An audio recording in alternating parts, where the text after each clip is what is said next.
one-time Income Driven Repayment Account Adjustment, and Fresh Start Initiatives. Featuring Bruce Honor, Program Specialist, Policy Implementation and Liaison Group. Good afternoon, and welcome to our session where we will cover two topics of discussion: the one-time income-driven repayment account adjustment and the Fresh Start Initiative. My name is Bruce Honor, a program specialist with the Policy Implementation and Liaison Group, and I will be your presenter. Joining me behind the scenes is Eric Hardy. He is also a program specialist with PIL and is the subject matter expert on the one-time income-driven repayment adjustment. He will be answering any questions you may have on that topic during the session. So let's begin with our first topic. And that first topic is the one-time income-driven repayment adjustment. As a matter of brevity, I will be referring to this as the one-time IDR adjustment throughout this session. Here we have the listing of the agenda items we will be discussing on this issue. We'll begin by providing you with an overview of just what the one-time IDR account adjustment is, and then move on to the loan types that are eligible for this initiative. From there, we will discuss the treatment of defaulted loans and what must occur from these borrowers holding these defaulted loans if they would like to take advantage of this initiative. Then, to finish off this topic, we will discuss the specific credits to be counted towards loan forgiveness. Here, we have a little bit of a background on how this initiative began. As noted, on April 19, 2022, the department announced a one-time IDR account adjustment for borrowers with direct loans, as well as the federally managed FFEL program loans. So, what exactly do we mean by a one-time IDR account adjustment? Simply put, it means there will be an adjustment for borrowers who are participating in an IDR plan or the Public Service Loan Forgiveness Program. In this adjustment, we will be providing additional credit toward loan forgiveness using past periods of repayment, deferment, and forbearance. These are periods of time added that would not have otherwise qualified. Also, please note that this is a one-time adjustment that will not occur again. This one-time adjustment is currently scheduled to occur on or after July 1, 2023. As indicated in the previous slide, there are two distinct loan types that will be eligible for this adjustment: direct loans and federally managed FFEL program loans. Again, these must be loans that are being repaid under an IDR plan, including those borrowers who are participating in the Public Service Loan Forgiveness Program. For borrowers who have either Perkins loans or FFEL program loans that are not federally managed, they can include those loans if they are consolidated into a direct consolidation loan and enter into an IDR plan prior to the July 1, 2023 one-time adjustment. As noted on this slide, loans that are in a default status on or after July 1, 2023 will not be eligible for this initiative. However, borrowers who take advantage of the Fresh Start Initiative by contacting the holder of their defaulted loan can have their loans transferred to a non-default servicer and have the default status removed. As a part of the Fresh Start Initiative, the non-default servicer will offer to place the borrower's loans into an IDR plan once transferred. On these next two slides, we will go into greater detail on specific prior periods that borrowers will be given credit to be applied towards loan forgiveness. Possibly the most significant of these periods is the prior period of repayment. Now, this credit includes all of the time in a repayment status, regardless of whether the payment was made on time or in full. This also considers those prior repayment periods of Perkins loans and FEL program loans that were consolidated into a direct consolidation loan. An example of that would be a borrower has a Perkins loan that is in repayment for 36 months prior to direct consolidation. The borrower will receive credit for those 36 months. For deferments, borrowers will get credit for periods in deferment for any deferment type prior to 2013. The exception to this rule would be in-school deferment periods. We will not be giving you credit for those. Also, these borrowers will get credit for time spent in specific military-related deferments, regardless of when they were received prior to the one-time adjustment. That goes for time spent and an economic hardship deferment as well. Continuing on, for our final period that will be used for credit are specific periods of forbearance. As noted here, borrowers will receive credit for 12 or more consecutive months in forbearance, the operative word here being consecutive. Credit will also be given to a borrower for the entirety of the cumulative months in forbearance if that cumulative amount is 36 months or more. Also, credit will be given for specific military-related forbearances. If for any reason the borrower would like the department to consider a period of forbearance that does not meet the criteria mentioned here, that borrower can file an appeal by contacting the student loan servicer for that loan. Now that concludes our discussion on the one-time IDR adjustment. Our next topic for this presentation will cover the Fresh Start initiative.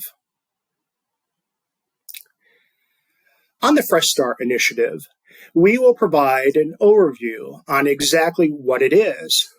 Following that, we will discuss what loans are eligible and not eligible for this initiative.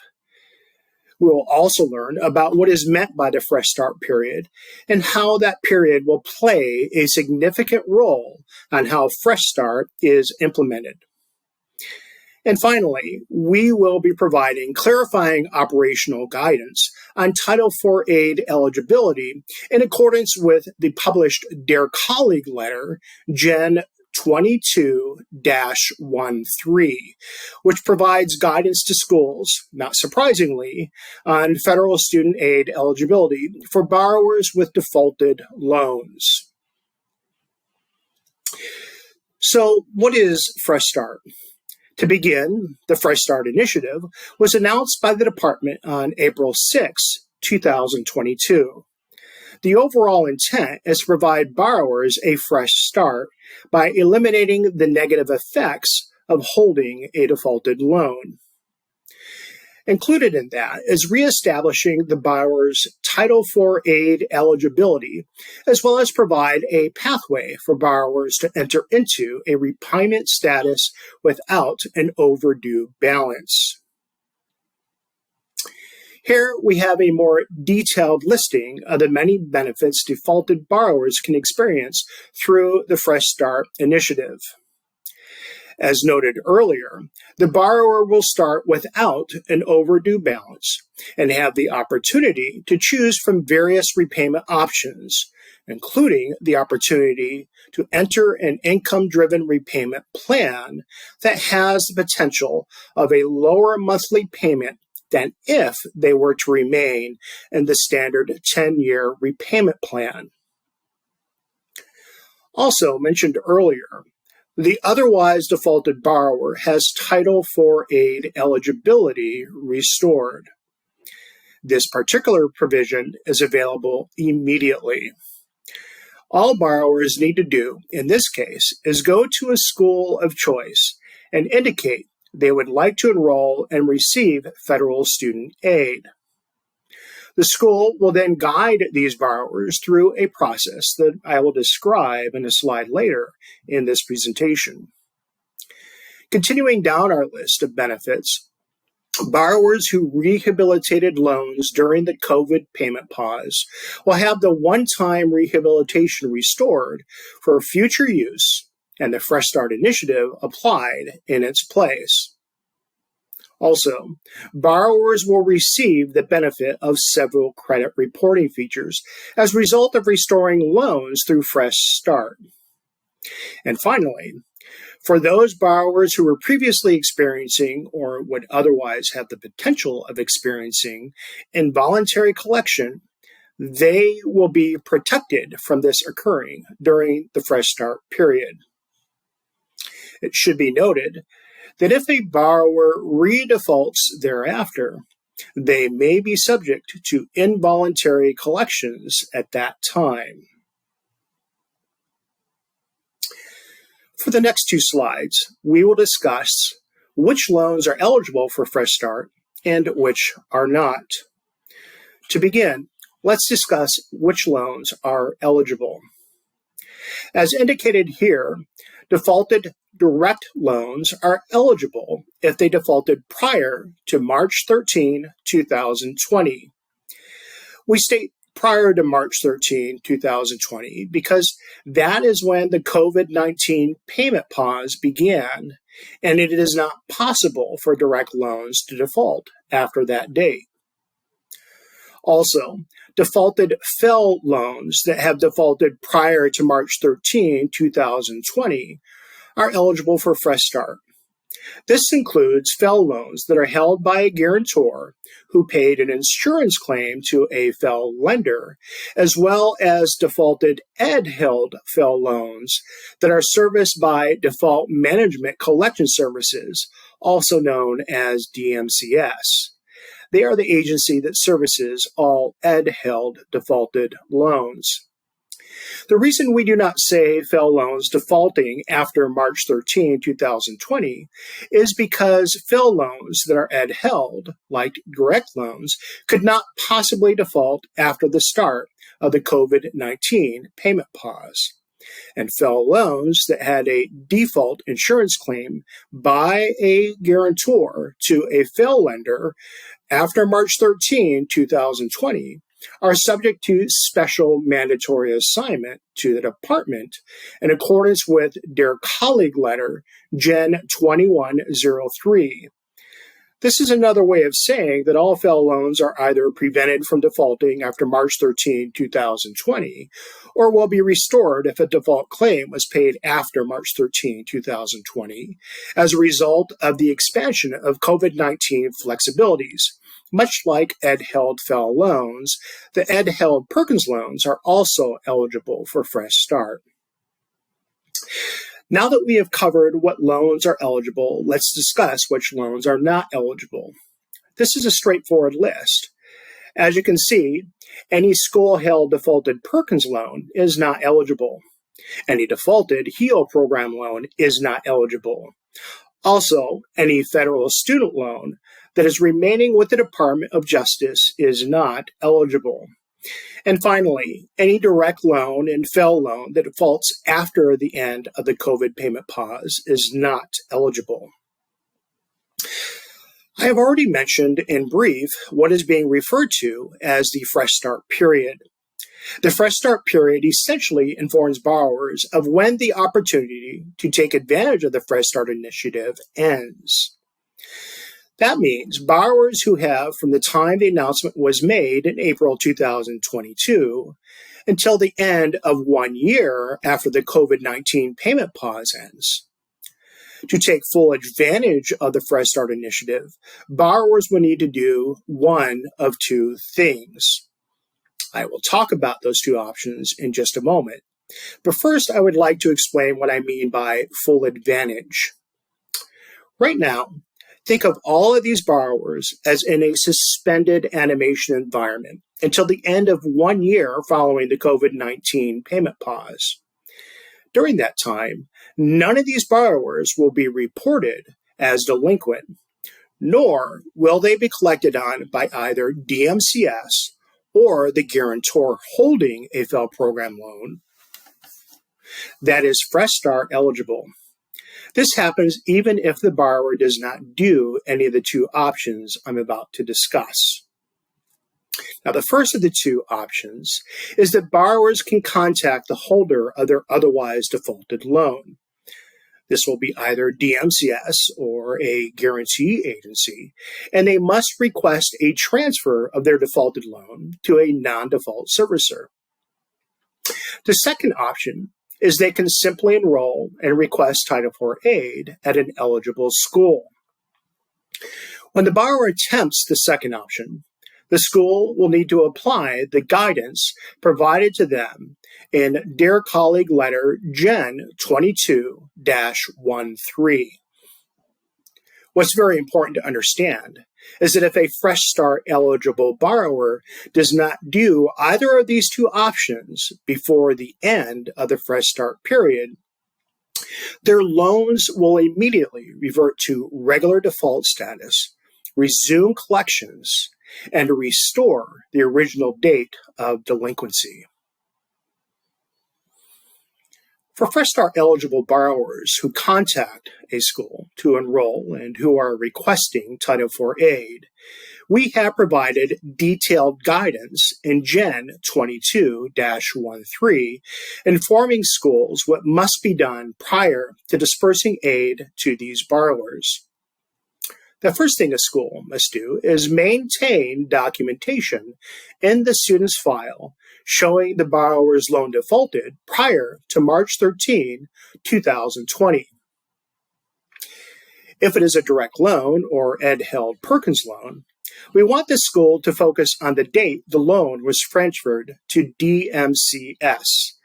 This can be found in the NSLDS loan detail section under the Guarantor Lender Servicer History section. If it is not an Ed-held FFEL loan, we want the school to focus on when the default insurance claim was paid by the guarantor. This could be found by looking at the loan detail section and then under the claim details for loan section. This will be accompanied with either a DF or DU code. As we will discuss in the next slide, any subsequent default code should not be used to determine the default date unless the borrower managed to get out of default status and a subsequent default occurs. Now, continuing from the last slide, I want to clarify my last statement about subsequent default codes following a DF or DU code. Remember, we are looking for the date the loan originally defaulted and began to be serviced by the guarantor. This will ensure we are using the correct date of default and determining whether a borrower is eligible for Fresh Start. For instance, you may see an insurance claim was paid by the guarantor with the corresponding DF or DU code. But subsequent to that code, you see a DX and then a DZ code with progressively later dates. You should not be using the dates corresponding to the DX or DZ codes, since neither of these codes effectively changes the original default status. Instead, go back to the original DF or DU code to determine the correct date of default. Now, to our second main bullet, we have been contacted by schools indicating there is nothing showing in the insurance claim payment date for a FFEL loan.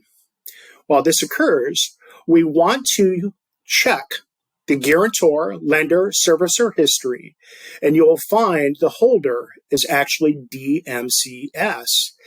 That means this is an Ed-held FFEL loan, and you should use the date the loan transferred to DMCS as the default date to determine Fresh Start eligibility. In this slide, we thought it important to share with you some guidance on how to treat PLUS loan borrowers in a fresh start environment. This is especially important when trying to determine if a Parent PLUS loan borrower has a defaulted loan that is fresh start eligible. I want to point out that this is clarifying procedural guidance that will not be found in the Dear Colleague Letter Gen 22-13. The important thing to remember is to pay close attention to the COD-generated PLUS application response file. That's CRSPYYOP.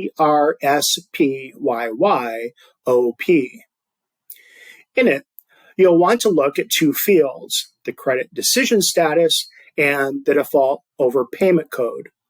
It's likely that if declined, you may see the default overpayment code as Y.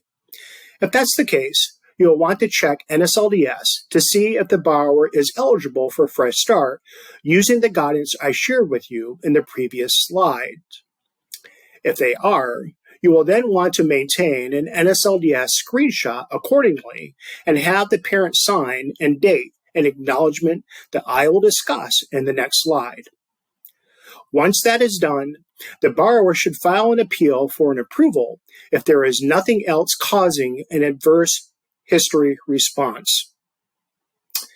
Also, notice that when systems allow, these borrowers will be reported as current and receive an automatic approval if there are no other conditions resulting in an adverse credit history.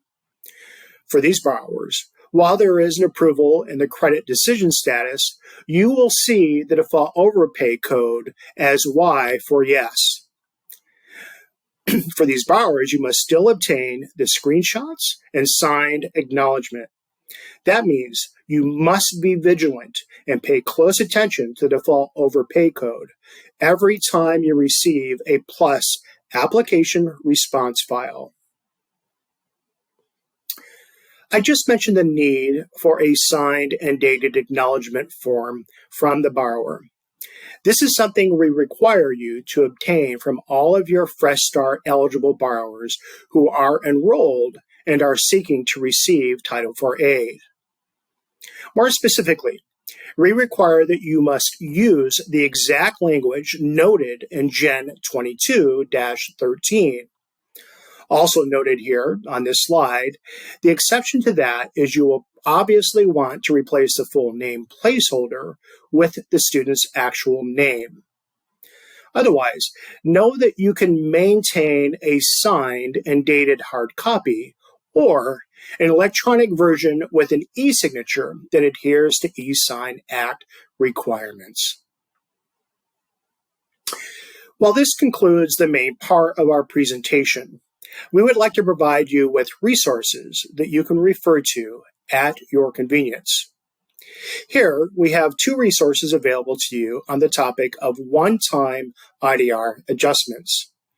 You will find much more detail on this issue by referring to the link provided here at our studentaid.gov site. For the Fresh Start Initiative, I would like to guide you to our electronic announcement published on August 17 of 2022. Here, you'll find an attached PDF document referred to as the Fresh Start Fact Sheet. Also, for schools, we have published a Dear Colleague Letter Gen 22-13.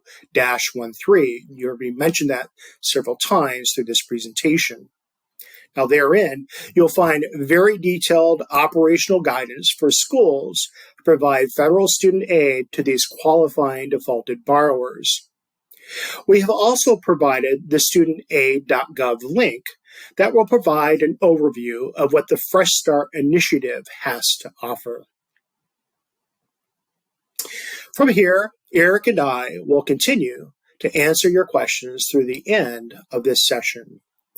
Any additional questions you may have thereafter can be submitted through the Contact Customer Support form found in the Help Center on the FSA Partner Connect website, Once there, you will want to choose Ask a Fed/Policy from the topic drop-down list. Then enter your question and hit Submit. Also, schools can contact the School Relations Center at 1-800-848-0978. I hope this session has been helpful. Thank you, and have a great day.